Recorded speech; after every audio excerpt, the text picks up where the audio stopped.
Oh, bakit talaga namang sensitive ka, di ba? Para sa simpleng biro ko magkakaganyan ka na. Kinakausap na nga kita, ang taas pa ng pride mo.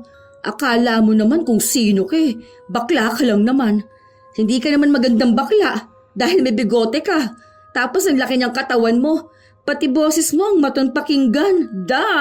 Akala mo naman kawalan ka kapag hindi mo ako kinausap. Aba, di maganda dahil hindi ako makikipagplastikan sa'yo. Ang sensitive. Parang nagsasabi lang ng totoo. Bakit kasi kuba ang nanay mo? Bago mo punahin ang iba, pagbatiin mo muna yung mga mata mo. Inaaway mo ko pero hindi ko alam kung sa akin ka nakatingin o kay Alona. Paano yung mata mo ang layo na nang narating? Ano, hindi pwedeng laitin na banlag ka? Kahit naman yun ang totoo? Ang lakas ng loob mo manlait ng iba tapos iiyak ka kapag nilait ka pabalik? Bago mo pansinin ang mali sa ibang tao, try mo muna maging perfect. Hindi yung may kapansanan ka rin naman pero kung makapanlait ka, akala mo napakaganda mo. Oo, sinabi ko ang sinabi ko. Hindi ko babawiin na banlag ka. Yang mata mo hindi magkabati. Malayo ang loob sa isa't isa kaya malayo rin ang tingin. May mga tao talaga na halos hindi kayang matapos ang isang araw nang walang nilalait na tao. Na para bang wala ring mapupuna sa kanila. Ganon si Rosalinda. Kung saan kahit siya ay may mali sa sarili pero mas kinakatuwa pa niyang manghamak ng iba.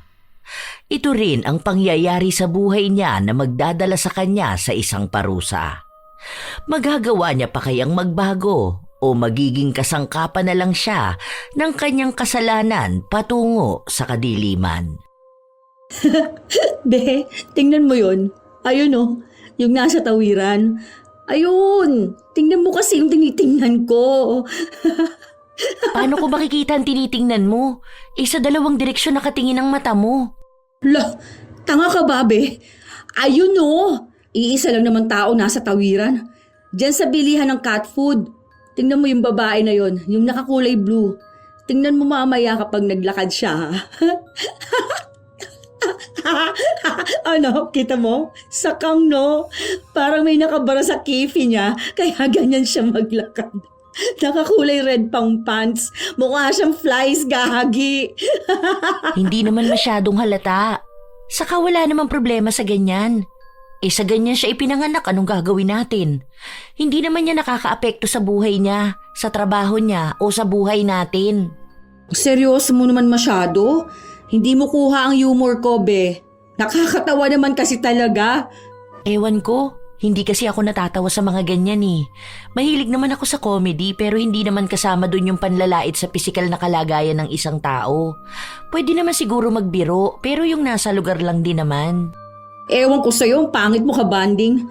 Sana nandito si Phil para naman may kasama akong pagkatuwaan ng mga tao sa paligid. Ano ba yan? Para kang ewan. Biruon lang palagi mong siniseryoso. Baka pag palagi kang ganyan maging malungkot ang buhay mo. Hindi ka naman siguro agad kukunin ni Lord kapag sobrang bait mo, no? Umalis na lang si Rosalinda sa harapan ng kanyang katrabaho. Sa katunayan, ang panlalait ng ibang tao ang ginagawang libangan ng dalaga. Kung anong mapansin niya sa iba, ginagawa niyang katatawanan. At wala siyang pakialam kahit na naririnig ng sinasabihan niya. Kahit na masaktan pa sila.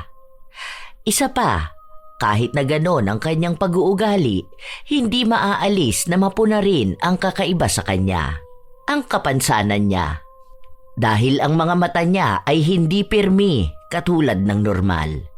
Minsan, kung saan siya nakatingin, sa iba naman ang isa niyang mata. Kung tawagin ang kondisyon na ito ay banlag. Halata ito, lalo pat ang isa niyang mata ay nakagilid talaga. Nagtatrabaho sila sa isang karinderya. At kahit ang mga taong kumakain sa kanila, hindi nakakaiwas sa panlalait niya. Isang araw, walang gaanong kumakain, kaya pansin niya na naman ang ibang naglalakad sa harapan ng karinderya. Hanggang sa may pumasok para bumili. Be, Alona, paabutin mo nga si Sir ng Royal. Pabuksan na rin. Gamitin mo na lang yung pang 11 mong daliri. Total mukha naman yung pambukas ng tansan. Uy, gaga ka. Si Alona ang bunot mo today. Tanga, nagbibiro lang naman ako. Hindi naman yan magagalit sa akin. Di ba, be? Joke-joke lang naman to. Saka, totoo naman na 11 ang daliri niya eh. Ang sabi nga niya noon, sana raw baby pa lang siya pinutol na isa niyang daliri. Tangi, kahit na. Ay? So, hindi na rin maganda para sa'yo ang joke ko? Nagbibiro lang naman ako. Katuwaan lang ba natin? O bakit? Naiinis ka ba sa joke ko, Alona? Huwag mong sabihin na ikaw rin. Nagiging kasing sensitive niya. Dapat masanay na nga siya sa atin eh. Medyo matagal na niya tayong kasama, di ba? Ikaw rin naman eh, nilalait mo siya. Pero bakit yun? Natatawa kayong dalawa. Hindi. Alam ko naman sa sarili ko na 11 ang daliri ko eh. Isa pa, hindi naman to nakakaapekto sa akin. Tingnan mo oh, straight pa rin akong tumingin. Hindi magkaaway ang mata ko. Ay shit, gusto ko yan. Magkaaway ba raw yung mga mata mo, Rosalinda, at magkahiwalay ng tingin? Baka yung isa nakatingin kay Fernando Jose. Nakaka-offend naman yung sinasabi nyo. Alam nyo na nga na may kapansanan ng tao pag tatawanan nyo pa. Eh ano naman kung banlag ako? Kapansanan ko to. Hindi para gawing biro lang, no? Uy, bakit naman nag-walk out? Uy, joke lang, gaga ka. Ay, nagtampo talaga siya. Kahit na anong suyo ni Phil sa kaibigan niya, hindi sila pinapansin nito. Umiyak din ang dalaga dahil hindi niya nagustuhan ang biro na yon sa kanya. Dahil doon, si Alona ang nakaramdam ng konsensya. Lalo pat sa kanyang nanggaling ang mga salita na yon. Kaya bago sila magsarado ng karinderya, kinausap ni Alona si Rosalinda. Be, sorry na. Hindi ko naman alam na ma-offend ka eh. Kasi naman binibiro mo ako sa sobra kong daliri eh. E di nagbiro na lang din ako pabalik. Hindi ko naman alam na iiyak ka. Ebe, iba naman kasi tong akin eh. Alam nyo namang ipinanganak na akong banlag, di ba? Pinanganak din naman ako na may 11 na daliri ah. Iba naman kasi yung sayo kesa sa akin. Kapansanan tong akin eh. Wala akong choice na maging banlag. Sana, maintindihan nyo na yung biro dapat nakakatawa, hindi nakakasakit ng damdamin ng ibang tao. Lalo nyo naman pinapakita sa akin na mali ang maging banlag. Oo na, sige na. Sorry na. Hindi ko na uulitin, promise. Nagkaayos din ang dalawa. Nais pa sana ni Alona na pagsabihan si Rosalinda, lalo na kapag nanlalait ito ng ibang tao. Pero mukhang hindi handa ang dalaga na marinig ang mga salita na yun. Lalo na't para sa kanya, ang pamumuna sa kapansanan ng iba ay biro lang. Pero kapag kapansanan na niya ang pinuna, isa na yung seryosong pag-atake sa pagkatao niya. Ilang araw pa ang lumipas. Kapag walang mahanap na bibiruin si Rosalinda, ang pupuntiryahin niya ay si Lona at ang 11 nitong daliri. Isang araw, nasa trabaho sila pero mahina ang benta kaya nakatambay lang sila sa labas. Ang boring naman. Wala man lang bang dadaan dyan na pwedeng pagtawanan. Awat ka muna, be. Ubus na ligtas points mo. Ay, ayun. Kilala mo yon? Yung naglalako ng ice cream. Malamang. Di ba? Si Alona 11 ang daliri. O yan naman, kulang ang daliri. Gagi. Naalala ko pa, bumili ako nung nakaraan tapos nagbibilang siya kung magkano sukli ko. Sabi ko sa kanya, kung pinaglihiba siya ng nanay niya kay Mickey Mouse. Tawang-tawa talaga ako. Kapag nakikita ko siya, naaalala ko rin si Alona eh. Imagine siya, kulang ang daliri. Tapos, si Alona, sobra. Kaparehas sila yung doon sa isa pa. Yun naman, 2 lang ata ang daliri. Gagi, natatawa na naman ako. Ay, ano ba yan? Kung si Alona, pambukas ng soft drinks, yung isang extra na daliri. Yung doon naman sa 2 lang na daliri, Pambukas ng... pambukas ng lata. Hanep, ha? Paano kaya yun naguhugas ng puwet niya, no? Ayan ka na naman. Tawang-tawa ka na naman dyan. Mamaya niyan kapag may nasabi kami, bigla ka na namang iiyak. Bakit? May mali ba sa sinabi ko? Hindi ba kayo natatawa? Sa nakakatawa naman talaga, di ba? Di ba, bakla? Depende. Ayoko kasi kapag matatanda yung pinagtatawanan natin. Kilala ko kasi yan. Yung asawa niyan may sakit tapos yung anak niya... Yung anak niya yung naninilaw ang mata, tapos parang luluwa na. Tapos kasing kapal ng gulong ng bike ang labi.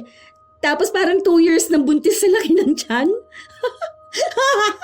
Baliw! Natatawa na naman ako. Ayan, ayaw nang tumigil.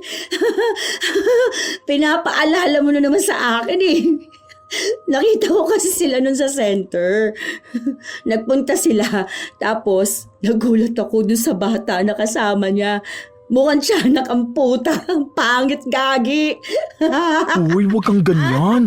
May sakit sa liver yung bata. Di, bumili sila ng liver sa palengke. Mura lang per kilo, may kasama pang puso. Huwag kang ganyan, Rosalinda. Hindi maganda yung pagtatawanan mo tapos gagawin mong biro. Iba yung joke sa pagseseryoso sa sakit ng tao. Kawawa naman yung mga yun eh. Isipin mo, kahit na may kapansanan si Manong nagagawa niya pa rin magtrabaho, hindi rin biro yung sakit ng bata. Ewan ko baka apo pa niya yun. Huwag ganyan, hindi nakakatuwa. Ano ba yan? Para naman kayong tanga eh. Hindi nyo ba alam kung anong ibig sabihin ng joke lang? Hindi ko naman pinagtatawanan basta eh. Sa nagbibiro lang naman ako eh. Ang sinasabi namin, inaayon mo rin naman sana ang pagbibiro mo. Hinahayaan na nga kitang laitin mo tong sa mga daliri ko. O pagtawanan yung mga taong naglalakad lang sa harapan mo. Kesyo piki sila, sakang, kesyo malaki ang noon nila. Pero wag naman sa ganyang kaseryosong bagay. Kung ikaw nga hindi natutuwa kapag sinasabihan kang banlag. Ay nako, nakakainis naman kayo. Pati itong sakit ko'y dadamay ninyo. Bakit? Dinamay mo rin naman yung sakit ng bata ah. Di hamak naman na mas malala yun. Dahil ang laking gastos para lang gumaling siya. O baka nga hindi pa sure kung gagaling siya. Joke nga lang, di ba?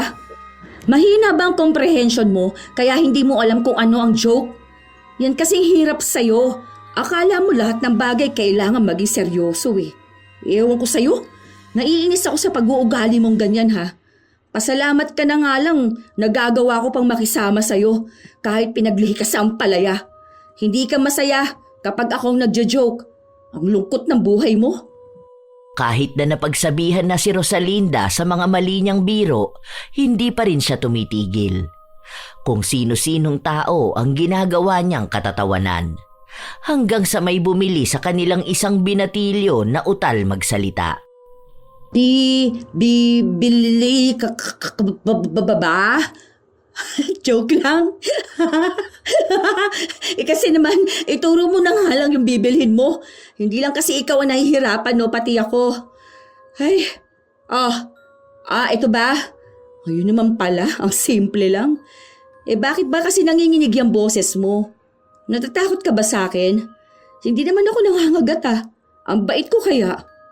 Minsan, inaakala ni Rosalinda na nakakatawa siya dahil tumatawa ang ilan sa mga binibiro niya o ang mga nakakarinig sa kanya. Sabi pa ng iba, masiyahin siyang tao. Marahil, isa na rin yon sa dahilan kaya hindi siya tumitigil sa panlalait ng mga tao. Isang araw pa, wala siyang pasok sa trabaho kaya gumala siya sa labas. May isang tindero ng palamig siyang nakita. Halata na may diferensya ito sa pagsasalita dahil may hati ito sa labi. Kuya, pabili nga. Isang palamig lang. Natawa lang ang lalaking ngongo at noong magsalita ito, katunog nga ng panggagaya ni Rosalinda. Salamat kuya. Anong gusto mong kulay? Mink ba? Joke lang kuya. Hoy, peace tayo. Ha? Biruan lang yan. Hindi kumibo ang lalaki dahil may ilan pang bumibili. Marahil ay nasanay na lang si Rosalinda na gawing biro ang kapansanan ng iba. At kapag pansin niyang hindi natutuwa ang iba, hihiritan niya na ito na biro lang ang mga sinasabi niya. Ilang araw pa ang lumipas, palagi pa ring may napapansin si Rosalinda. At kahit nasawang-sawa na ang dalawa makinig sa mga biro niya, wala silang magawa dahil magkakatrabaho sila. Hanggang sa isang hapon, may naghahanap kay Phil. Teka lang po nasa loob po siya eh. Sandali lang po, puntahan ko lang sa loob. Upo ka muna dyan. Bakla, may naghahanap sa'yo dun. Ano siya, babae na may mapa sa muka. Daming pekas eh. Tapos parang patay na ata lahat ng buhok niya kasi nagtatayuan tapos puro na puti. Tanda na nun eh. Uugod-ugod pa siyang maglakad kanina. Kuba pa siya. Para siyang nawawalang member ng ng Ninja Turtles. Siya yung tita ni Michelangelo. Gaga ka, nanay ko yun. Ay, nanay mo ba yun?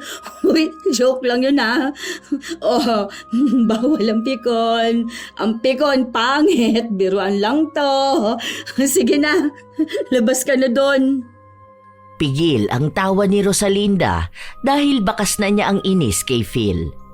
Kasunod naman nun ay pumasok sa loob si Alona.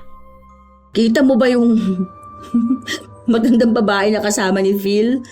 Diba? Mukha naman talaga yung member ng Ninja Turtles. Hindi ko napansin. Nanay niya pala yun, Gagi. Hindi masyadong halata eh. Kasi sobrang tanda naman na pala nun. Para pang kutuhin. Sabog-sabog ang buhok. Pati ba naman nanay ni Phil di mo pa pinalampas? Joke ka lang, diba? Nagbibiro lang ako. Ano bang meron sa araw na to? Ha? At ang seryoso ng mga tao. Ay, makalabas na nga, mga KJ.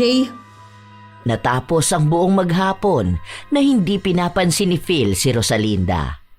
Kahit anong pagbibiro ng dalaga, hindi nakikitawa si Phil o kahit na direkta niya itong kausapin, hindi siya kinikibo. Dahil sa inaastang yun ni Phil, nainis ang dalaga. Kaya si Alona ang kinausap niya. Bakit masyadong sensitive? Minamasama yung pagbibiro ko kahit na wala naman sanang problema. Anong walang problema dun? Ikaw kaya laitin yung mama mo. Sabihing nawawalang member ng Ninja Turtles. Gagi, hindi ko nga inaalala yung sa... yung sa Ninja Turtles. O, kita mo na? Imbis na tanggapin mo yung mali mo, anong ginawa mo? Pinagtawanan mo lang, di ba? Hindi naman kasi magandang biro yung ginawa mong ganun. Nanay niya yun. Malamang masasaktan siya. Ano ba? Para sa ganun lang? Sensitive na bakla ka mo siya. Habang nag-uusap sila, hindi nila napansin na lumabas ng kusina si Phil. Baka sa mukha nito ang inis. Sensitive na pala yung ganun? Umiiwas lang ako dahil alam kong kapag galit ako may masasabi akong hindi tama. Oh, bakit? Talaga namang sensitive ka, di ba? Para sa simpleng biro ko magkakaganyan ka na. Kinakausap na nga kita, ang taas pa ng pride mo. Akala mo naman kung sino ka. Bakla ka lang naman. Hindi ka naman magandang bakla dahil may bigote ka. Tapos ang laki niyang katawan mo. Pati boses mo ang maton pakinggan. Kala mo naman kawalan ka kapag hindi mo ko kinausap. Aba, di maganda dahil hindi ako makikipagplastikan sa'yo. Ang sensitive. Parang nagsasabi lang ng totoo. Bakit kasi kuba ang nanay mo? Bago mo punahin ang iba, pagbatiin mo muna yung mga mata mo. Inaaway mo ko pero hindi ko alam kung sa akin ka nakatingin o kay Alona. Paano yung mata mo ang layo na ng narating? Ano, hindi pwedeng laitin na banlag ka? Kahit naman yun ang totoo? Ang lakas ng loob mo manlait ng iba tapos iiyak ka kapag nilait ka pabalik? Bago mo pansinin ang mali sa ibang tao, try mo muna maging perfect. Hindi yung may kapansanan ka rin naman pero kung makapanlait ka, akala mo napakaganda mo. Oo, sinabi ko. Hindi ko babawiin na banlag ka. Yang mata mo hindi magkabati. Malayo ang loob sa isa't isa kaya malayo rin ang tingin. Ha? Nakaka-offend ka ha? Wala kang karapatan na laitin ako. Sama na ugali mo. Oh, kita mo, iiyak ka, di ba? Hindi ako magsusorry sa'yo dahil totoo naman ang sinabi ko. Huwag mo akong paandaran na kapansanan yan. Bakit? Kapansanan din naman ang pagiging kuba ng nanay ko, pero pilit mong pinagtatawanan. Guys, tama na yan. Baka mamaya makita pa kayo ni boss. Naku, parehas pa kayo mawalan ng trabaho. Eh, ang sakit mo magsalita eh. Hindi mo ba maintindihan na nagbibiro lang naman ako? Joke na lang, di ba? Ibig sabihin, hindi yun seryoso. O, di joke lang din na banlag ka. Idinaan na lang ni Rosalinda sa pag-iyak ang panlalait sa kanya ni Phil. Lumakas ang iyak niya hanggang sa nakaabot sa kanilang amo. Dahil sa pagpapaawa ni Rosalinda, siya ang pinakinggan at tinanggal sa trabaho si Phil. Hindi naman umapila si Phil dahil sinabi niya na mabuti na lang at tinanggal siya dahil kusa rin naman siyang aalis. Hindi na raw kasi niya matiis ang pakikisama sa isang tao na mahilig manlait ng kapansanan ng iba pero hindi naman matanggap na meron din siyang kapansanan. Dahil sa nangyari, nagkaroon ng hati na opinyon mula sa iba nilang kakilala. Pero sadyang nakakaawa si Rosalinda dahil dinadaan niya lahat sa nakakalungkot niyang kwento. Hanggang sa isang araw, pumasok ang bagong tauhan nila sa kusina, ang pumalit kay Phil. Ah, ikaw pala yung si Inday. Upo, ma'am. Huy, hindi mo ko amo, parehas lang tayo rito. Kahit Alona na lang, tapos siya naman si Rosalinda. Ay, hilo po, Aluna at Rosalinda. Ano ba? Bakit naman Aluna at Rosalinda? Grabing tawa ko. Ang sakit ng tiyan ko. Ano ba, Enday? Besaya ka man dong. Opo, kaluluwas ko lang. Ay, pasensya na, hindi pa talaga ako marunong gaano sa Tagalog. May bago ata akong laruan dito Siguro naman hindi ka mabilis ma-offend, no? Ay naku, hindi po. Mabuti naman. Yung pinalitan mo kasing bakla, ang bilis ma-offend. Konting biro mo lang sa kanya, napipikon na. Tapos ang sama pa ng ugali. Isipin mo yon, nilalait niya ang pagiging banlag ko. Eh di ba, hindi naman magandang gawing biro ang kapansanan ng ibang tao. Ako kasi, kalug ako. Alam nila yan dito, madaldal. Halata naman, di ba? Tapos rin ako, palabiro. Kaya minsan wag mong seseryosohin ang biro ko sa'yo. Pati yung biro ko kanina wag mong seryosohin. Joke lang yon. Basta enjoy ka lang dito. Magkakaibigan tayo. Si Inday ang naging bagong kasama ni na Rosalinda. Siya lang din ang madalas niyang laitin lalo na kapag nagsasalita ito na siyang kinatutuwa naman ng dalaga. At kahit na anong sabihin niya rin dito, hindi naaapektuhan. Hindi katulad ng ibang kasamahan niya. Isang beses pa, pinagsabihan ni Alona si Inday na huwag siyang papayag na basta lang gawing katatawanan, pero si Inday na lang ang nagsabi na hanggat kaya naman niyang makisama, gagawin niya. Kahit kapalit pa noon ay maging laruan ni Rosalinda.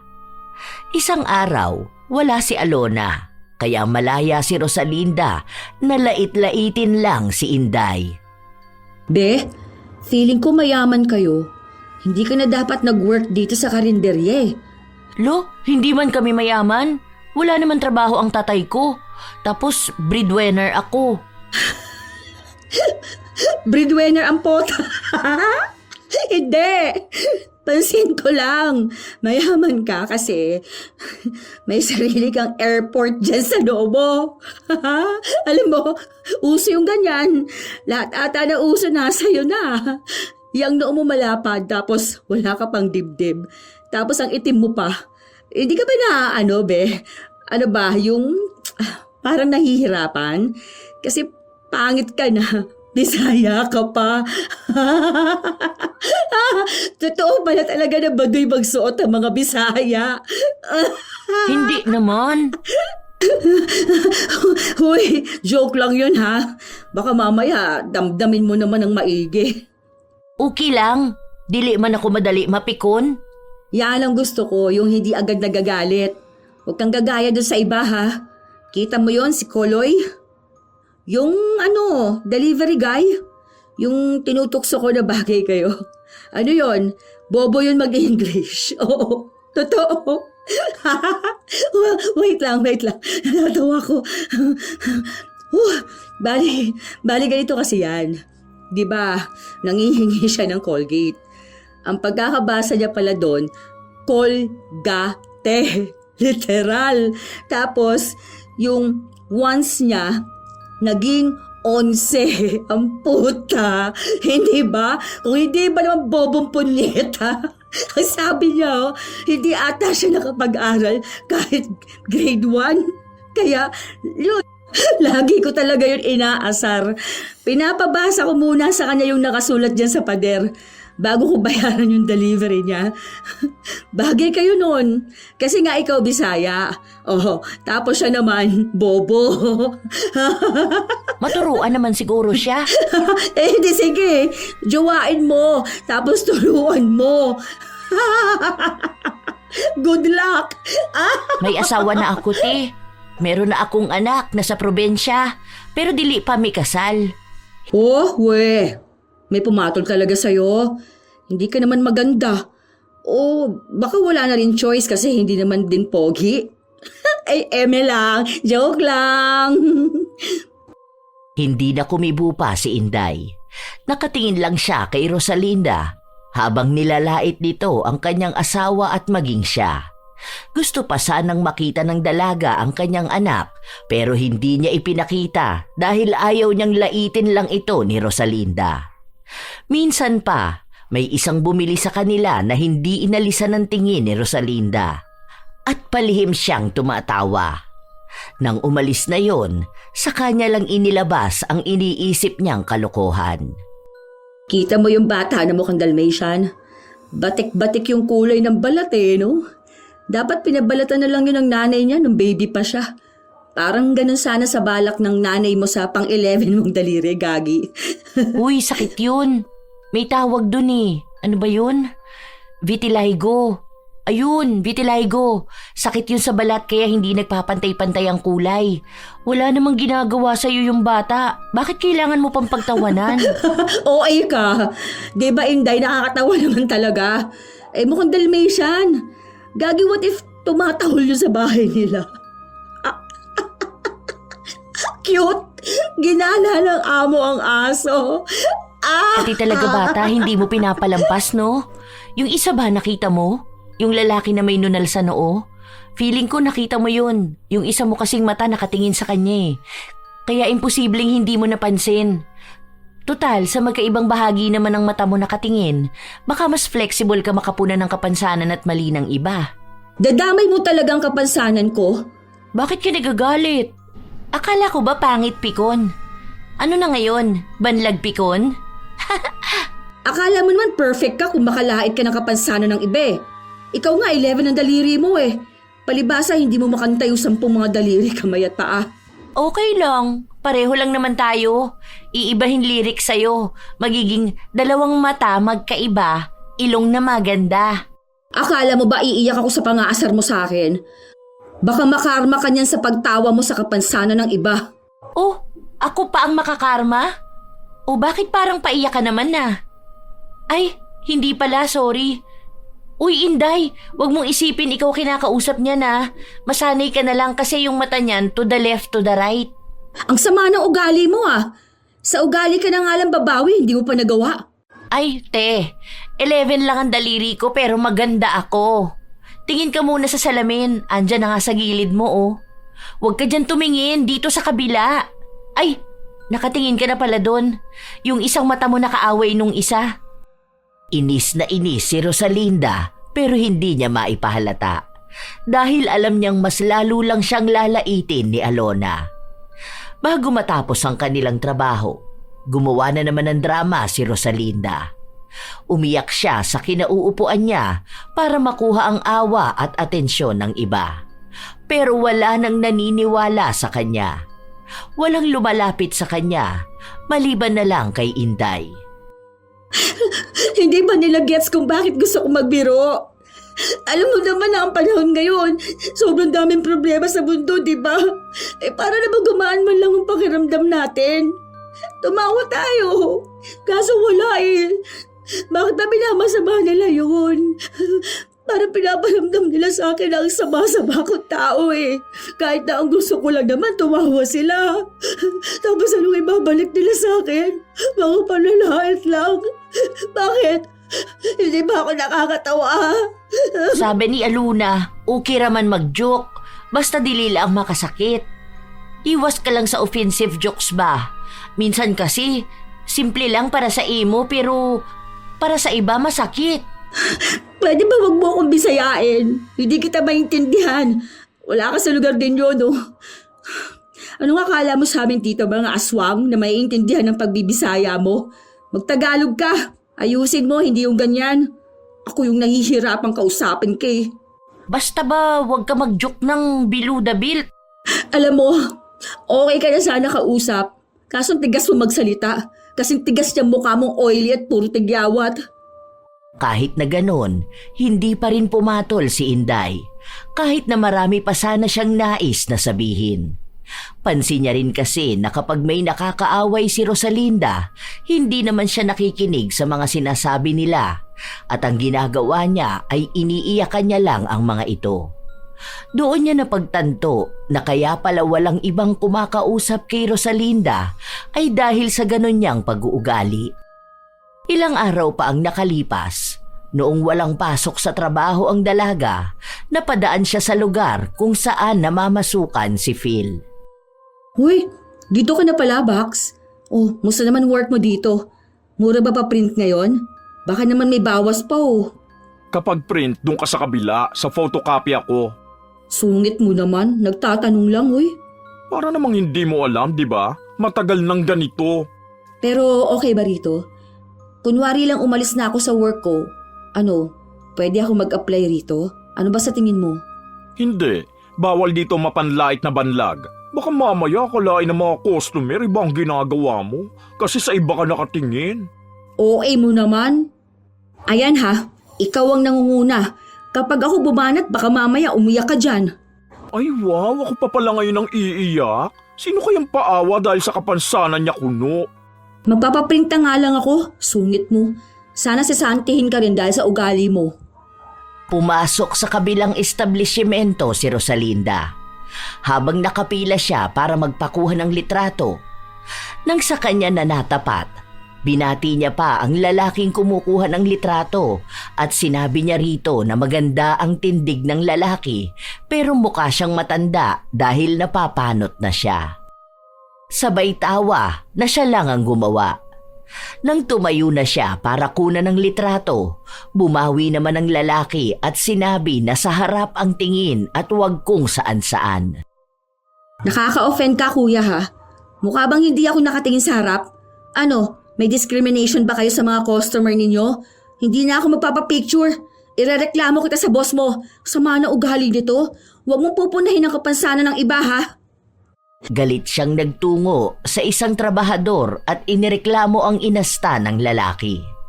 Dahil pinakikiusapan siya nito, mas lalong gumawa ng eskandalo si Rosalinda na nakakuha rin ng atensyon ni Phil. Hindi naman ako papayag na pagsasalitaan ako ng ibang tao. Ano, okay lang na sabihin niyang hindi pantay ang tingin ko? Alam ba niya na pwede ko siyang kasuhan? PWD ako tapos gagawin niyang biro? Nakaka-offend yun kahit pa sabihin niyang joke lang, no? Sa susunod, ilugar ang biro, hindi yung nagiging katatawanan ng offensive jokes. Eh sa ikaw naman pala nanguna. Sinabihan mo siyang napapanot ang buhok niya ni hindi mo man lang inalam na nagkasakit yan. Naglagas ng malala ang buhok niya dahil sa stress. Ikaw iniintindi mo lang yung offensive para sa'yo eh, pero hindi para sa ibang tao.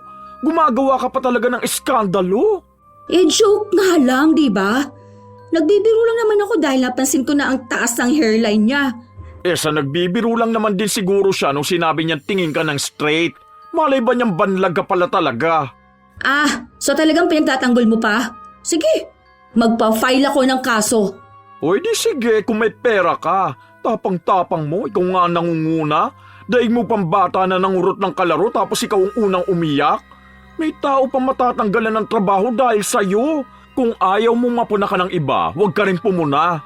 Kung nakikita mo na mataas ang hairline niya, hayaan mo. Kapag ba pinagtawanan mo ang hairline niya, mag-straight yung tingin mo? Hindi naman, di ba? Silang dalawa na ang nagtalo. Naglabasan ng mga hinaing. Kahit pa yung mga panahon na magkasama silang dalawa sa trabaho. Nang dumating ang manager, ang akala ni Phil ay mas kakampihan si Rosalinda.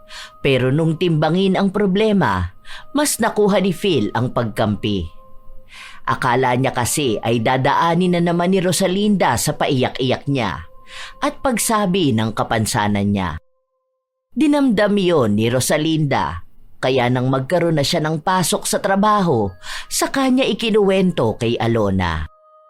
Alam ko na BFF kayong dalawa. Pero sana naman pwede mo siyang pagsabihan, di ba? Gets mo naman sana yung kapansanan ko, hindi ginagawang biro. Tapos yung manager nila, may manipis na kilay. Tapos bulagsak na ilong sila pa ang kinampihan. Wala naman atang alam sa batas yun. Manager kunulang ata yun Bobong puta. Dapat nagsorry ka na lang din dun sa may sakit. May dahilan naman pala kaya numipis yung buhok niya Gano'n naman kadalasan ng may sakit, tapos samahan pa ng stress. Kaya nga sabi ko sa'yo, huwag ka basta mamumuna ng iba o manlalait kasi hindi mo alam kung anong dahilan ba't sila nagkakaganon. Joke nga lang, di ba? Iba naman yung panlalait talaga, no? Kapag panlalait, hindi ako tatawa. Nakakatawa na joke yun Ewan ko bakit kailangan maging big deal. Minsan kasi may mga joke na hindi nakakatawa, lalo na kung nakaka-offend yun. Alam mo kung anong joke yun? Kung may kinalaman sa kapansanan ng isang tao. Katulad nung manang na maliit ang isang paa tapos hindi makalakad. Ang ginawa mo, ginagaya mo siya tapos pinagtatawanan mo. Sa pinanganak siyang ganun. Tapos yung isa pa yung madalas nakasama ni Ate Helena. Yung bata na putol yung isang kamay. Binibiro mo siya na kumaway siya gamit yung kanan niyang kamay. Wala nga. Naputol yun dahil na-aksidente sila tapos naipit yung kamay niya. Kaya ayun, kinailangang putulin. Hindi lang yan Minsan bigla ka magjo-joke tungkol sa mga magulang ng mga kakilala mo. Sa trabaho ng isang tao, yung nangongolekta ng basura. Tinatanong mo kung pinipilian niya yung basurahan para humanap ng pangkain nila ng pamilya niya. Tingin mo ba nakakatawa yun? Oo, kasi nga joke, di ba? Hindi yun joke. Hindi yun nakakatawa. Kung may ibang tao na tumatawa, hindi ibig sabihin, magandang biro yun. Tapos kapag ikaw naman ang binalikan, anong gagawin mo? Iiyak ka at magpapaawa? Matanda ka na kung tutuusin. Dapat alam mo na kung ano ang joke. Magkakaiba kasi tayo ng humor. Iba ang humor Hindi humor ang pag-down sa confidence ng iba dahil lagi mong pinupuna yung mga insecurities nila. Sa akin, puna ka ng puna na 11 ang daliri ko. Alam ko naman yun at isa yun sa insecurities ko. Si Inday, hindi lang yun kumikibo pero ramdam ko na naaawa na rin siya sa sarili niya. Isipin mo yun, ulit-ulitin mo ba naman ang pagtatagalog niya? Oo, minsan nakakatawa yun pero hindi palagi. Tapos dagdag mo pa, puna ka ng puna sa noon niya, sa dibdib niya, sa kulay ng balat niya. Kung tutuusin, normal naman sana yun. Ikaw nga halata masyado yung mata mo, yung pagiging banlag mo. Tapos nagiging kapansanan yan bigla kapag binawian ka ng biro. Tapos mapipikon ka o magagalit kapag ikaw naman yung nilait. Kita ngayon na mababaw ang pag-unawa mo. Ni hindi mo naiintindihan kung anong gusto kong sabihin Kung mababa lang pala ang comprehension mo, wag mo na lang siguro akong kakausapin Saka mo na lang ako kausapin kapag kapantay na kita ng pag-iisip. Sumobra ka sa daliri, nagkulang naman sa pag-unawa. Hindi pinansin ni Rosalinda si Alona. Pero para kay Alona, wala naman ding mawawala sa kanya kung hindi sila mag-uusap. Dahil wala namang ibang gagawin si Rosalinda kundi ang manlait ng ibang tao. Sawang-sawa na siyang pakinggan ito at pagsabihan. Habang wala silang ginagawa, nakatambay lang sa labas si Rosalinda kasama si Inday. Kita mo yung bumaba sa jeep? Kamukha siya ni Jollibee, no? Ang laki ng mukha. Ay, hindi ko nakita. Ano ba yan? Ang boring mo namang kasama. Dapat kapag ganito, maging alerto ka sa paligid mo. Doon mo kasi mas makikita kung anong itsura ng mga tao. Oo nga pala, kanina naririnig kita. Sino kausap mo sa phone? Si tatay ko. Tunay kong tatay ba? Bakit? May peke ka bang tatay? Meron, bagong asawa ni nanay. Bale, ang kasama ng nanay mo, stepfather mo? Tapos tumawag tatay mo kasi kailangan niya ng tulong. Help ba? Ganun. Narinig ko kasi. Dahil sa almoranas niya. Gagi, sakit siguro nun, no? Ano yun, kapag tatay siya, itutulak niya ulit pabalik almoranas niya? Sabihin mo kay tatay mo ha, patanggal na lang niya yung puwet niya.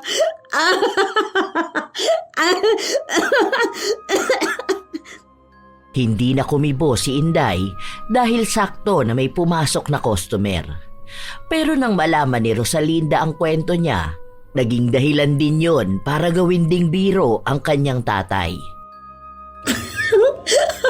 Hoy, Gagi!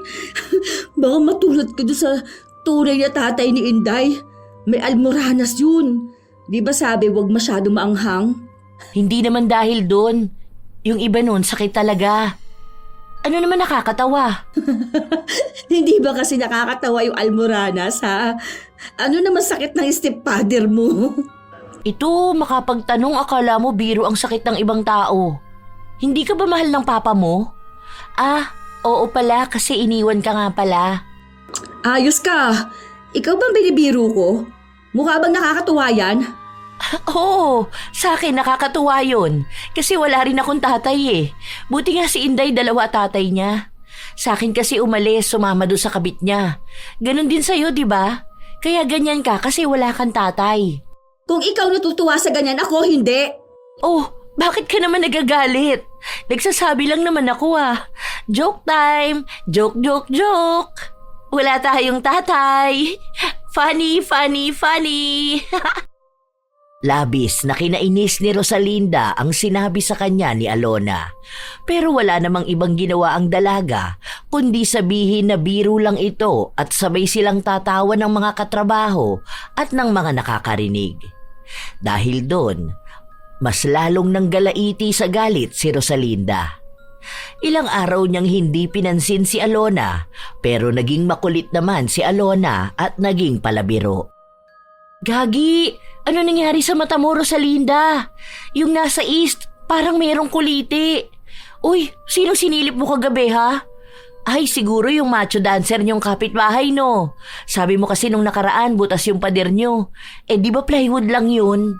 Hindi ka nakakatuwa. Gusto mo bang tumawa ko? Ewan ko. Bakit sila natatawa sa akin? Magbukas ka ng soft drinks doon. Gamitin mo yung pang-11 mong daliri. Sige, ilan to? Ilan to? Ay, dito ko pala nakatingin. Akala ko sa akin. Sorry. Ano ba? Akala mo kasi palagi nakikipagbiruan sa'yo eh. Nakakatuwa ba sa'yo na may kuliti ako, ha? Oh, bakit naman nagagalit ang person? Joke-joke nga lang, di ba? Hindi mo ba gets ang humor ko? Buti pa sila gets nila. Huwag mo nga akong kausapin. Hindi ako nakikipagbiruan sa'yo. Kahit na sinabi na yon ni Rosalinda, wala pa ring ibang bukang bibig si Alona kundi ang mga hindi nakakatuwang biro na lahat na lang ay patungkol kay Rosalinda. Sa paglipas ng mga araw, parehas silang nagbabawian ng nakakapiko na biro pero para kay Alona, wala lang yon dahil nakikita niya naman na mas natatalo niya si Rosalinda. Kahit na anong iba to sa kanya ng katrabaho, tatawanan niya lang. Pero iisa lang ang makapagpapaiyak kay Rosalinda, ang kalagayan ng kanyang mga mata. Isang araw, habang nasa banyo si Inday, nakalimutan niya ang kanyang cellphone sa counter kung saan kinuha ito ni Rosalinda. Sino tong nasa wallpaper niya? Siguro ito yung sinasabi niyang asawa at anak niya. Kaya naman pala nakakilala ng lalaking magiging asawa niya. Ang songit naman din pala tulad niya. Halatang Bisaya, puta. Buti lang hindi ako naging Bisaya. Ang pangit ko sana. Ilang sandali pa ay dumating na si Inday at hinahanap niya ang kanyang cellphone. Inabot naman ito ni Rosalinda. Yung palang asawa mo, hindi ko masyadong nakita. Mukha kasing maligno sa itim. Ganun ba talaga kulay nun? Muntik nang mahiya ang uling sa itim eh. Mamaya, baka gawin pang gatong yan kapag nagluluto kayo ha. Pati yung buhok akala mo si Jose Rizal eh. Hanip! Napaglipasan ng panahon ng punyeta. Naglagay pa nga ng kulay sa buhok, parang batang hamog. Tapos yung bata na kalahati ng mukha, puro bagang. Yun ang anak mo, ha? Uy, cute siya, ha? Nakakatuwa kasi makita ko palang bagang niya, nadadala ako ng smile niya.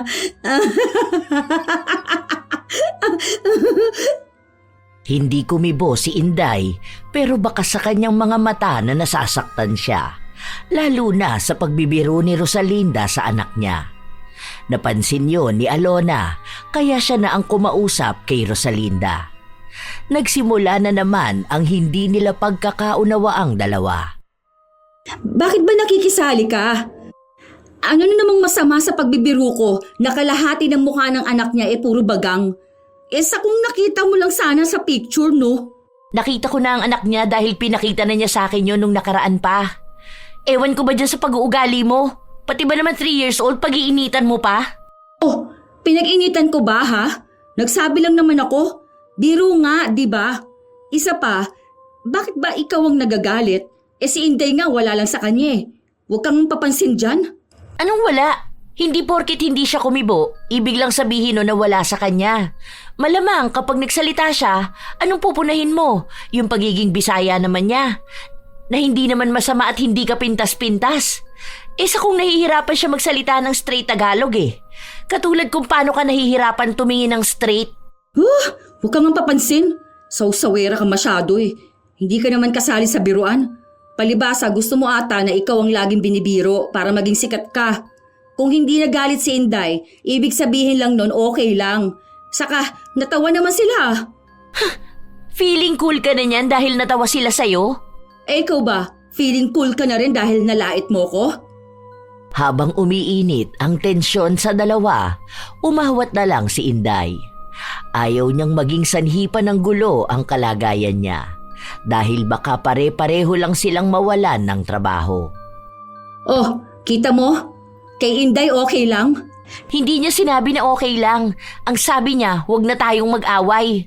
Baka kasi pagalitan pa tayo. Dili man ako pwedeng mawalan ng trabaho. Kita mo na? Sa susunod, ayusin mo yung biro-biro mo, ha?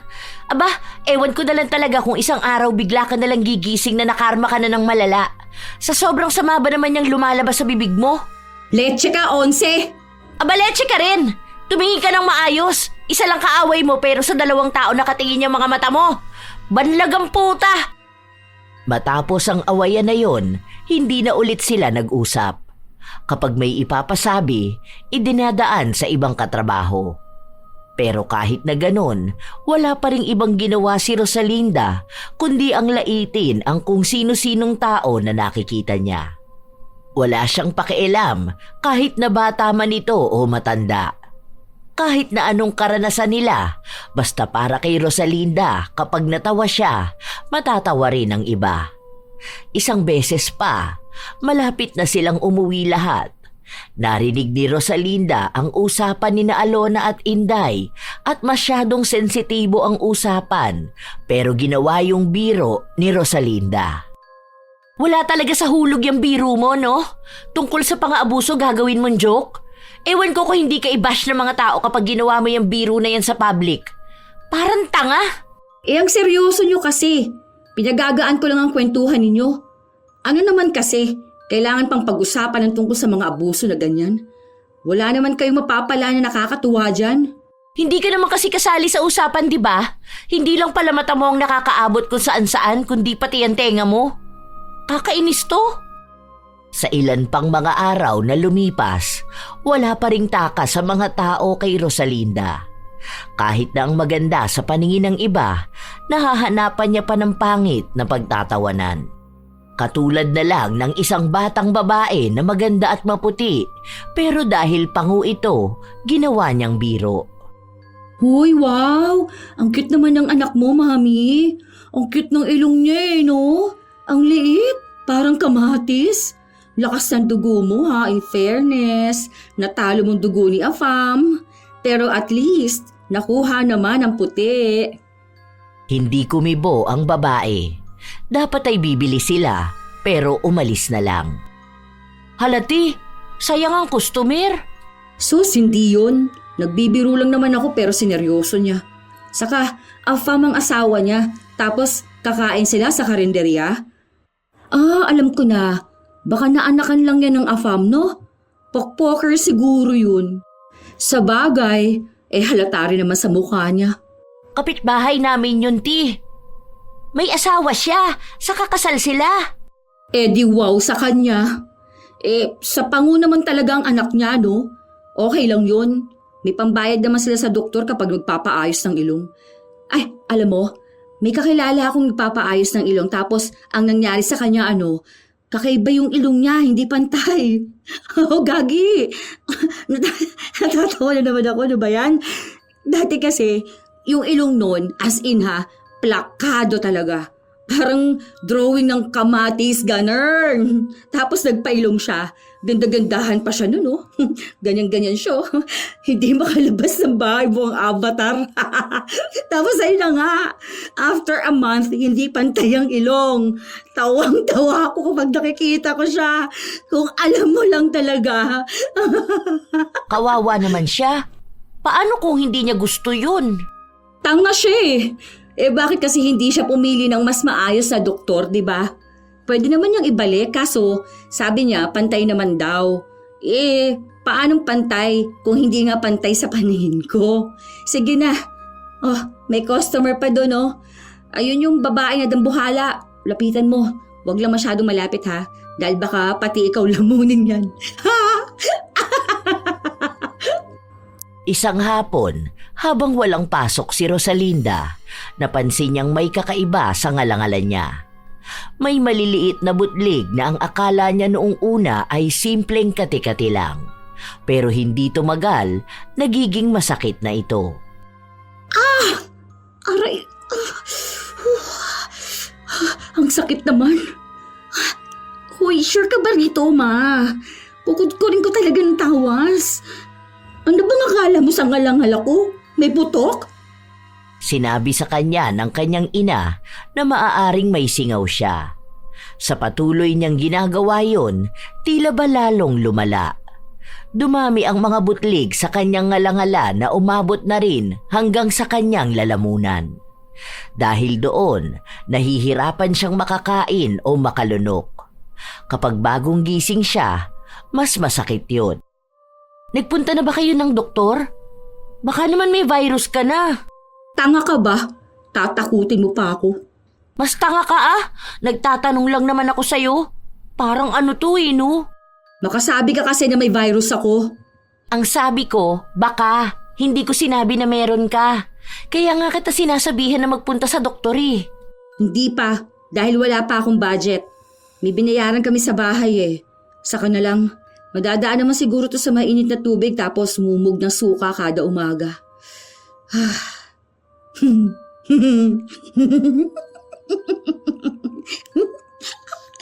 Pucha naman talaga. Ayan na naman yung sakang yung mukhang flies. Ayan, may napansin ka na naman. Kaya ka nagkakaganyan dahil sa ugali mo Baka yung mga masasama mong sinasabi sa ibang tao nalulunok mo na. Ewan ko sa'yo, ganyan na nga yung ngalangala mo, hindi ka pa magbago. Ilang araw pa ang lumipas, palaging idinadaing ng dalaga ang nararamdaman niya. Pakiramdam niya madalas ay may tumutusok sa ngalangala niya at lalamunan. Nagpunta sila sa ospital, pero wala rin namang magawa ang iniinom niyang gamot. Halos 2 linggo lang, itinigil niya ang pag-inom dahil masyadong mahal ang gamutan niya at sa halip na gumaling ay mas lumalala pa. Isang beses pa, may nakapagsabi sa kanya na dapat siguro ay sa albularyo na lang siya lumapit. Pero hindi niya yon ginawa dahil iniisip niya na baka pagtawanan lang siya ng mga taong makakakita sa kanya. Dahil sino ba naman ang maniniwala sa mga albularyo? Isang araw, wala sa trabaho si Alona, kaya ang kasama lang ng dalaga ay si Inday. Be, di ba probinsyana ka? Ano yun? Naniniwala ba kayo sa mga albularyo? Uuti, marami nun sa amin. Bakit? We, sige nga, marunong ka ba? Try mo ang alamin kung anong nangyayari sa akin. Sige na, mukha ka naman mangkukulam. Hoy, baka mamaya ikaw na ang gumagawa nito sa akin ha. Pinapakulam mo ako siguro no. Baka yung mga pinapainom mo sa akin, yun na pala yun. Kaya hindi ako gumagaling. Naku ha, wag ganon be. Halo, hindi ako mangkukulam. Hindi ko gawain yung ganyan, te. Diyos lang. Kasi diba ang sabi nila, ang mga Bisaya, mga mangkukulam yan sila. Ikaw, ano ka ba? Uy, baka aswang ha? Baka aswang ka. Baka naman nabati mo ko. Uso lang sa amin ang ganyan pero hindi lahat sa amin ay eswang o mangkukulam, te. Wala nga akong kilala na mangkukulam. Natakot naman ako bigla sa'yo. What if kaya ganito kasi ginalit kita? Nagalit ka ba sa joke ko? Sige, hindi na lang siguro ako magjo-joke, no? Hindi na lang ako magpapasaya ng mga tao kasi baka magalit ka sa akin eh. Mas malala pa mangyari sa akin. Huy, Jethro, gagi, wag natin bibiruin si Inday ha. May lahi pa naman itong mangkukulam. Aba, mahirap na ha, baka madamay ka pa. Inday, huwag kang magagalit sa amin ha. Huy, ikaw rin Kuya Vic. Alam mo ba namang kukulam tong si Inday? Kakatakot. Hoy, gagi Eme lang. It's joke time! Hindi natawa si Inday dahil wala namang nakakatawa. Marahil kung naroon lang si Alona, sisitahin na naman siya nito. Dahil sa mga araw na lumipas, hindi pa rin gumagaling si Rosalinda, napilitan na siyang magpunta sa albularyo. Hindi niya ito ipinaalam sa kanyang ina pero bago siya makarating sa bahay ng albularyo, nakasalubong niya pa si Phil. Ano namang ginagawa ng perfect na yan dito? Wala, may pupuntahan lang sana ako. Saan? Huwag mo sabihin dyan kay Apo Roman. Ay, so naniniwala ka na sa mga albularyo ngayon? Ano, magpapapalo ka ng dahon-dahon para sa mata mo? Ay, oo pala, iba pala. Nasabi na sa akin ni Alona. Ano yan? Dugdug do re mi, tingin sa kanan, tingin sa kaliwa. Ay, syala, magkasalungat na pala ang tingin. Tanga-tanga nito, nakakapikon. Tuwan-tuwa ka pa dyan ha. Kung ipaalbularyo ko kaya yung pagkatao mo para maalis yung kaluluwa ng babae sa katawan mo. Ay, go! Pero unahin mo munang ayusin ang tingin mo ha, bago ayusin ang pagkatao ko. Hindi na tumuloy si Rosalinda na magpunta sa albularyo dahil iniisip niya na baka nga mas lalo lang siyang pagtawanan. Nag-uusap pa naman sina Alona at Phil. Dahil sa ginawa niyang yun, mas lalong lumalala ang nangyayari sa kanya. Madalas na hindi siya nakakapagsalita dahil kapag nahahanginan ang loob ng kanyang bibig, natutuyo ang lalamunan niya kaya sumasakit ang butlig-butlig sa loob. Nagrereklamo na rin siya dahil kailangan niyang uminom palagi ng tubig. Kaya madalas din na umiihi siya. Isang araw, may bumili sa karinderya nila. Isang matandang lalaki. Mukhang mahirap ito dahil sa suot niyang damit. Hindi pa tapos kumain ang lalaki, may panlalait na agad si Rosalinda at sinabi niya ito kay Inday. Ang baho niya kamo. Sa totoo lang ha, mukha siyang buhay na alimuon. Alam mo yun? Yung amoy na hindi na tuyong nilaban. Ganong amoy niya. O kaya yung mga amoy na mga nabasang tuta. Tapos, kalalaking tao ang haba ng buhok, no? Hindi ba yan naliligo? Ang lagkit niya kayang tignan. Mukha siyang maasim, ah. Ano kaya yun? Hindi kumibo si Inday. Nagpatuloy lang siya sa kanyang trabaho. Nang dumating na ang panahon na hindi na talaga kaya ni Rosalinda ang nangyayari sa kanya, lumapit na siya sa albularyo. Pasalamat na lang siya dahil hindi niya nakita si Phil. Pero laking gulat niya matapos na makita na ang lalaki na nilalait niya nung nakaraan lang ay ang matandang albularyo. Hindi niya kasi yun kilala at yun din ang unang beses niyang lalapit sa albularyo. Maraming tao, may pila pa, kaya pinapanood niya ang ginagawang panggagamot ng matandang lalaki. Ano raw kaya yun? Bakit naman ipapakulam yung lalaki na yan eh? Ang pangit na nga niya. Imposible naman na may nagkakagusto pa sa kanya, no? Ito kayang susunod. Ano kayang problema niyan? Baka yung nguso niya. Kasi mas nauna pang makalapit sa albularyo kaysa sa katawan niya. Nakausli yung ngipin ng puta. May kapalit na pala si Alona. Pwedeng pambukas ngipin nito ni ate, oh. Ayos. Ayos din na pamputol ang alambreng punyeta. Saka, ganyang paggawain ng albularyo. Mukha siyang tanga, ha? Sino kayang binubulungan yan? Hindi natatahimik si Rosalinda. Tuwing may susunod sa pila, wala siyang ibang ginawa kundi ang matawa. Hanggang sa siya na ang susunod. Ano lang ha, chill lang, ganon. Baka mamaya maging OA ka rin dyan katulad dun sa ginawa mo sa kanila kanina. Nagalit sa kanya ang albularyo at sinabi sa kanya na hindi siya nakikipagbiruan. Kung gusto raw ni Rosalinda ng kalaro, umalis na raw siya dahil ang dami pang tao na nakapila. Huwag niyang gawing katatawanan ang ginagawa niya dahil kung hindi naman pala siya naniniwala, ibig sabihin, hindi rin siya gagaling. Joke nga lang, di ba? Ang seryoso mo naman masyado. Sige na, okay na. Check mo na sino mang kukulam ang gumawa nito sa akin at kakalbuhin ko siya. Bilis! Mas lalong nagalit sa kanya ang albularyo at sa halip na tulungan siya nitong gumaling ay pinaalis siya. Sinabi sa kanya na hindi ibang tao ang may problema kung gano'n ang nangyayari sa kanya, kundi siya mismo. Mas mainam daw na tingnan niya muna ang sarili niyang pagkakamali bago niya makita kung sino ang gumagawa ng mali sa kanya. Dahil kung hindi niya babaguhin ang kanyang ugali, ibig lang sabihin nun ay ayaw na rin niyang gumaling. Di wow!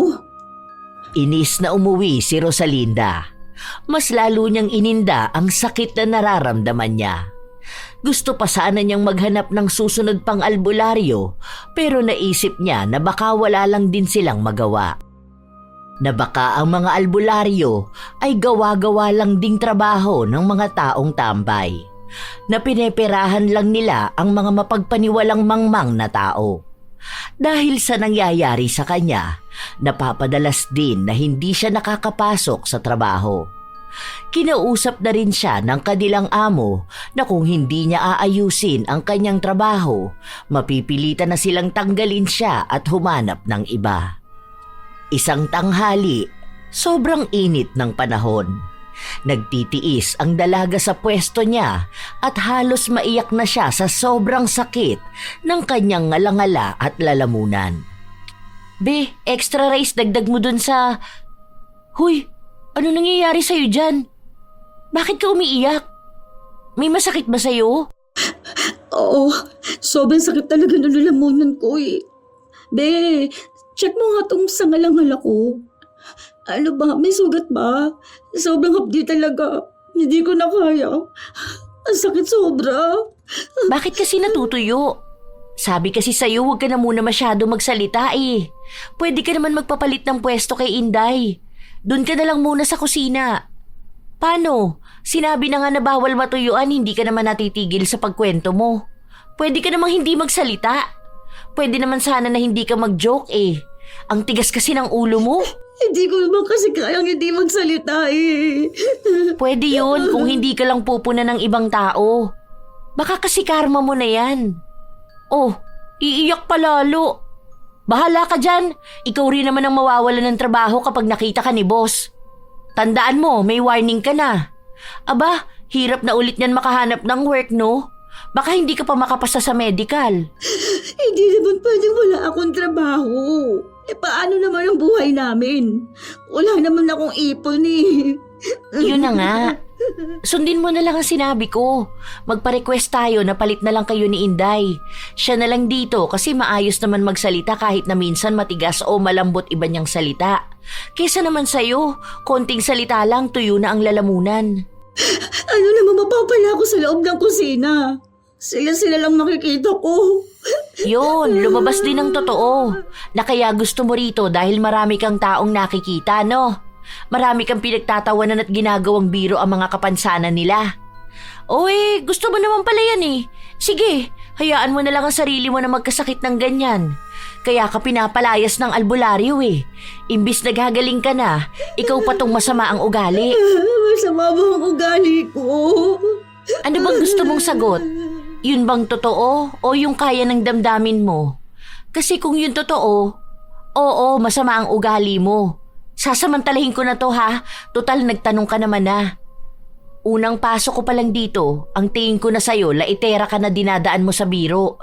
Alam mo, hindi naman masama ang maging funny o maging kalug na tao. Yung gusto palagi ng comedy, gusto palagi may nakakatawa. Pero nilulugar yun be, hindi yung nakaka-offend na joke. Ikaw kasi, kahit na batang may sakit pagtatawanan mo. Kung anong itsura ng isang tao pagtatawanan mo. Siguro normal naman sa tao minsan na maging mapanglait, di ba? Lalo na kung totoo naman.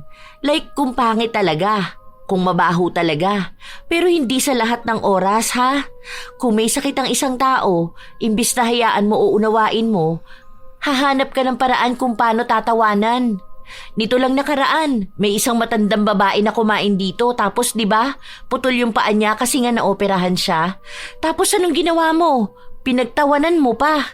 Ginagaya mo pa yung lakad niya tapos hahagalpak ka. Mali yun. Kasi una sa lahat, hindi ka perpekto. May kapansanan ka rin na kapansin-pansin. Tapos kapag ikaw naman ang inasar, ayun, iiyak ka. Magagalit ka. Kung tingin mo di dapat pinagtatawanan ng kapansanan mo, bakit mo pinagtatawanan ng sa iba, ha? Bahala ka na sa mga sinabi ko ngayon, kung tatanggapin mo to ng maayos o hindi. Hindi agad nakakibo ang dalaga.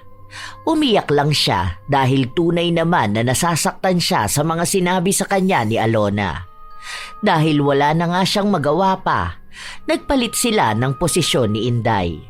Siya na ngayon ang naghuhugas ng plato. Isa sa dahilan kaya ayaw niya ay gagawin siyang katatawanan ng mga katrabaho niya. At yun na nga ang nangyari. Sinasabi sa kanya na kung nakikita niya ba ng maayos ang hinuhugasan niya dahil para daw nasa kabilang panig ang isa niyang mata. Para daw yung tumatago sa pader at nakakakita ng kaluluwa. Yun ang palaging tukso sa kanya na hindi niya maapilahan dahil pinipigilan niyang magsalita. Madalas na lang siyang umiiyak. Ano ba kayo? Tigilan niyo na nga yan. Akala niyo ata nakakatawa kayo no? Alam niyo na nga na may kapansanan ng tao, ganyan pa kayo? Sumagot ang isang lalaki at sinabi na ganon din naman daw magbiro sa kanila si Rosalinda. Ngayon na nga lang daw sila nakakabawi sa kanya. Dagdag pa nila ang nangyayari sa ngalangala at lalamunan ng dalaga. Kung ano-anong kabastusan at kalaswaan ang tinuturo sa kanya para daw gumaling siya. Sa katunayan, hindi lang naman yon ang nangyayari kay Rosalinda. Dahil minsan pa, lumabas siya ng bahay nila noong wala siyang pasok. May mag-ina siyang nakasabay sa jeep at ang isang bata ay nagduduling-dulingan habang nakatingin sa kanya. Sinita ito ng kanyang ina at sinabi na baka raw mahanginan siya at magaya ang itsura kay Rosalinda. Matapos nun, halos kalahati ng nakasakay sa jeep ay natawa kahit na hindi naman sila magkakakilala. Sunod-sunod na rin ang nanlalait sa kanya. Kung tutuusin, nawawala na siya ng gana lumabas. Hindi na niya matingnan ang sarili sa salamin dahil nakikita niyang pinagtatawanan siya ng maraming tao. Hindi niya rin magawang ipagtanggol ang kanyang sarili dahil hindi nga siya gaanong makapagsalita. Isang beses pa, Hiyang-hiya siya sa nangyayari. Dahil nung may binili siya, may isang estudyante na nagtanong sa kanya kung saan ba siya nakatingin dahil natatakot sila na baka raw tumirik bigla ang mata niya at maging zombie. Sabay tawanan ng mga kabataan. May mga sumasaway pero bilang mga bata sila, wala silang pinakikinggan na iba. Doon lang naunawaan ni Rosalinda ang mga nangyayari. Minsan siyang napunta sa kalagayan ng mga mapanglait na ginagawang biro ang nakakasakit para sa iba. Ngayon, siya naman ang nakakaranas sa pwesto ng mga taong nilalait at ginagawang katatawanan. At wala siyang lakas para ipaglaban ang kanyang sarili. Dahil kahit naman magsalita siya, pagtatawanan pa rin siya. Naiiyak na lang siya kapag naaalala niya yon. Unti-unti ring bumabalik sa kanya ang itsura ng mga taong nilalait niya noon at nagiging parte ng biro niya. Tunay pala na nakakawala ito ng kumpiyansa sa sarili. At kahit na mapatingin lang sa kanya ang isang tao, iisipin na niyang may panlalait na ito. At kung may nagtatawanan sa malayo, kahit na hindi siya ang pinagtatawanan, ramdam niyang siya yun. Isang araw, nasa labas siya dahil wala pa silang customer. Nakita niyang dumaan si Phil. Oh, ano nangyayari sa yung babae ka? Kulang na lang sumayad na yung labi mo dyan sa sahig. Nakikita mo ba ako? Ilan to? Anlag ako, hindi bulag. Ah, oo pala. Sorry, naninigurado na. Buti nakakapagsalita ka na. Okay ka na ba? Hindi pa. Ano ba? Nakakagulat ka naman. Bigla kang sumusulpot. Oh, kanina pa kami nakatayo rito ni Inday. Baka hindi ka niya nakita. Kasi side to side naman ang mata niya eh. Hindi back to back. Oo na, sige na. Funny na kayo. So, bakit kasi hindi ka pa gumagaling? Dapat bumalik ka na dun sa albularyo eh. Ikaw kasi nilait mo ba naman siya? Mabait naman yun eh. Mag-sorry ka lang sa kanya. Depende pala kung marunong ka mag-sorry, di ba? Oo nga, ti. Baka gumaling ka na dyan. Mag-sorry ka na lang sa kanya. Kahit sa kanya ka na lang mag-sorry kahit na hindi na sa amin. Kesa naman magtagal ka ng ganyan, di ba? Hirap kaya niyan. Palagi ka pang umiiyak kapag sumasakit. Tutulungan ka naman siguro nun. Tapos kung sakali man, huwag ka na lang ulit manlalait ng ibang tao. Baguhin mo na ang pag-uugali mo. Baka yun din ang isa sa dapat mong gawin. Pagkatapos mong tanggapin ang mali mo, humingi ka ng tawad. Tapos magbago ka. Yun na nga ang gagawin ko. Buti nandito na kayo. Sorry na sa inyo. Ay wow! Ano ulit yun? Pakilakas naman! Sorry na nga, di ba? Ngayon kasi, alam ko na kung gaano kahirap ang laitin ng paulit-ulit. Tapos wala kang laban. Kaya sorry na. Yan lang muna. Hindi pwedeng matuyo ang lalamunan ko. Wow, ayun naman pala eh. Kaya naman palang humingi ng tawad, pinatagal pa. Okay na yon, basta magbago ka na lang ng asal mo. Kapag hindi nakakatawa, huwag pagtatawanan. Dahil baka kapag ikaw na nakaranas, katulad niyan ngayon, hindi mo kayanin. Iba ang birong nakakatawa sa birong nakaka-offend. Ang birong nakakatawa yung walang nilalait na tao. Pwede naman siguro maging mapanglait pero slight lang. Kakainis kayo. Basta, sorry na ha. Nagkaroon sila ng kapatawaran lahat. At sinunod naman ng dalaga ang sinabi sa kanya ni Phil na humingi ng tawad sa albularyo. Hindi nga siya nagkamali dahil naging mabait naman ito sa kanya. Sinabi sa kanya na may taong nagpakulam sa kanya. Pero naagapan naman daw yon dahil natalo naman ang mangkukulam. Ilang linggo rin ang inabot bago gumaling ang dalaga. Kung saan nasanay na siyang palaging tikom ang bibig. Noon, madaldal siya na kahit walang kwentang bagay ay sinasabi niya. Pero ngayon, nagsasalita na lang siya kapag makabuluhan ang sinasabi niya. Kapag may nanlalait sa kanya sa pagiging banlag niya, natuto na siyang yakapin ang pagiging iba niya. Hindi na siya madaling masaktan at hindi na rin siya nananakit ng ibang tao. Bago sila matapos sa trabaho, kinausap ni Rosalinda sina Alona at Inday. Humingi siya ng tawad sa mga ito. Wala na yun, ti. Basta diligyod ako ang nagpakulam nimo. Hindi ako marunong, uy. Mas lalo naman ako, di ba? Hindi ko na mahaharap yan. Imbis na ipakulam kita, babanatan na lang kita ng panlalait. Hindi rin naman si Phil. Magkausap kami nung nakaraan eh. Baka ibang tao. Baka dun sa mga kapitbahay nyo. Ang dami mo naman kasing tao na ginawa ng panlalait. Baka isa sa kanila. Hindi pa rin alam ni Rosalinda kung sino ba ang kumulam sa kanya. Hanggang sa dumating ang araw na may umamin sa kanya matapos niyang hingan nito ng tawad. Kapatid niya pala ang gumawa sa kanya nito. Dahil nagsasawa na ito sa panay puna sa kanya at kung ano-anong panlalait niya. Sa huli, nagkaayos din silang dalawa at nakikitaan naman na nagbabago talaga si Rosalinda. Malaking aral ang kanyang natutunan sa pangyayari na ito. Natunay ngang hindi naman masama ang magpatawa, sadyang mali lang ang naging paraan niya. Dumarating talaga sa punto, nakakatawa ang kakaiba pero hindi ibig sabihin na tama yun. Sa paglipas ng panahon, naging maayos na ring makitungo ang dalaga.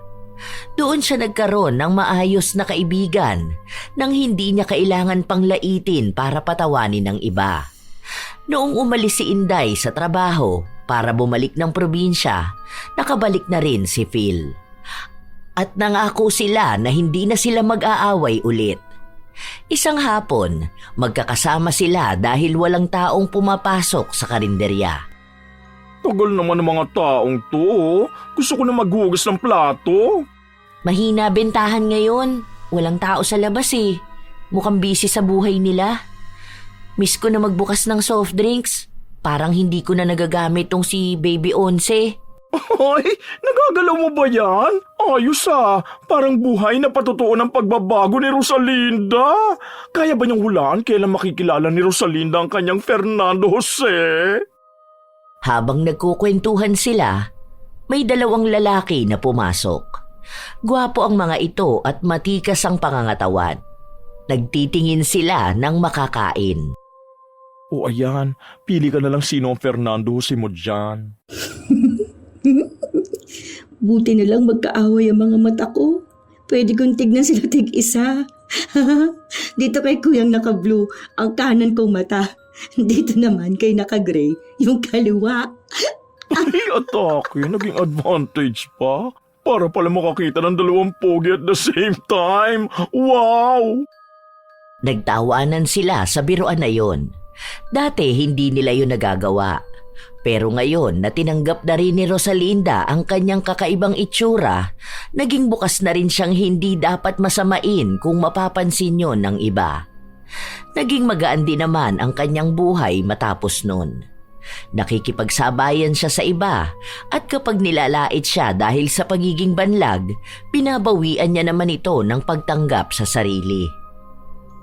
Minsan talaga, hindi napapansin ng ibang tao kung ano ang pagkakaiba ng biro na nakakatawa at biro na nakakasakit.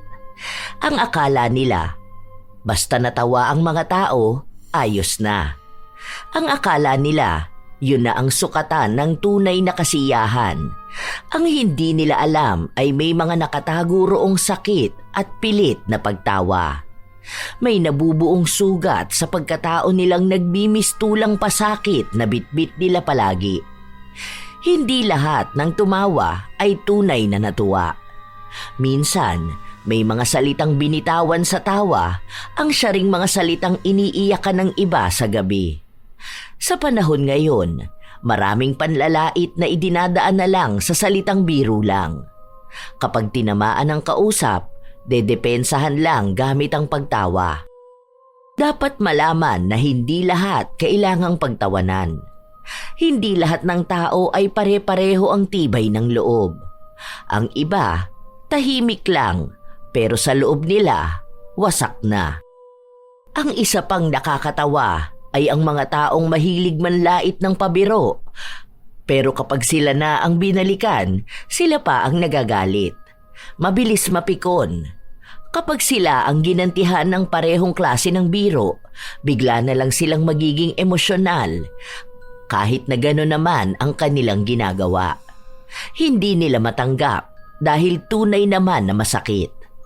Tandaan na lang na bago magsalita, bago magbiro, isipin muna kung may tinatamaan ba. Hindi mo kailangang gawing katatawanan ang itsura ng iba, ang kapansanan o ang pinagdaraanan nila para lang mapatawa ang iba. Ang tunay na nakakatawa ay yung walang tinatapakang tao, yung biro na nakakapagpasaya at hindi nakakapagpahiya. Kayo ba mga apo, naranasan nyo na rin bang mapahiya ng iba at sasabihin na nagbibiro lang sila? At sana wala sa inyo ang maging dahilan ng pagkakalugmok ng iba dahil sa ginawa silang katatawanan. Kung kayo ay may kwento at opinyon ukol sa ating bagong istorya ngayon, ibahagi nyo lang yan at nais kong mabasa. Naway may natutunan kayo. Shout out sa ilan sa mga masusugid na tagapakinig ng mga istorya ni Lola Telang. Lienier de la Cruz at sa mama niyang si Arlene Cutelawasa, Nanay Gina Vlogs, Evangeline Cruz, Laika Fernandez, shout out din kay Joy Daniel Marcelino, Raymark Estrabela, Mary Jane Rico, Nonoy Langurayan ng San Miguel Bulacan, Lee, Cecil Vlog 64, Melve Cervera, Jonah Naman, Michelle Okumura, Valerie Joy Nadal, Jeline Sapra, Larnie Azurin. Shout out din sa inyo, Apple Rosario, Nong Puamo, Margarita Galang, Liza Rosario, Emer DLS, Jocelyn Balangkit, Cherry Mukbang ASMR, MJ Pablo, Jenny V. Suko, Jenny Rose Havin, Joy ng Bahrain, Febe Ranyada, Yani Aisen, Hana Maylin Sesgundo, JB, shout out din kina Mads Daldal, Chay Ganda, Kate, Rayan, Nolan, Regan, Warlene, Mayan at sa Team Uncommon, Kimberly Pahadan at maligayang kaarawan sa kanyang mama na si Alona Pahadan.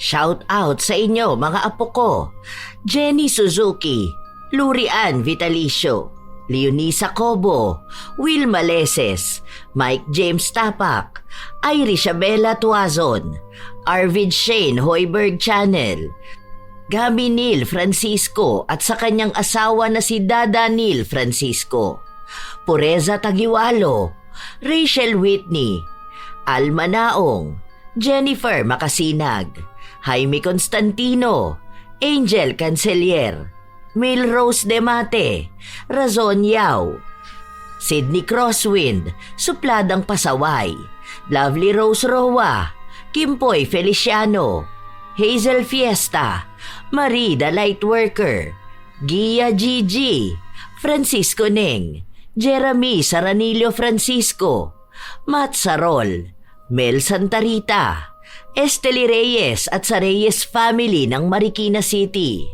AJ Chua, Vicky Yabut, Roy Lacandalo, Josefina Fuelias, Robert Crimen, Cherry May Libiran, Roslyn Mangilin, Ray Galedo at sa Galedo family ng Kabuyaw, Laguna. Sa buong Team Manok ng Amsik Angeles City, Pampanga, Angelina Ignacio, Ami Bag, Rosalina Bugayong, Ami Yong, Lance MBB, Gemstone Claro, Lydia Lopez, Lynn Hasegawa, Elise Padilla, Maria Lee Nakagawa. Ito ang inyong Lola Telang at maraming salamat sa palagi ninyong pakikinig mga apo.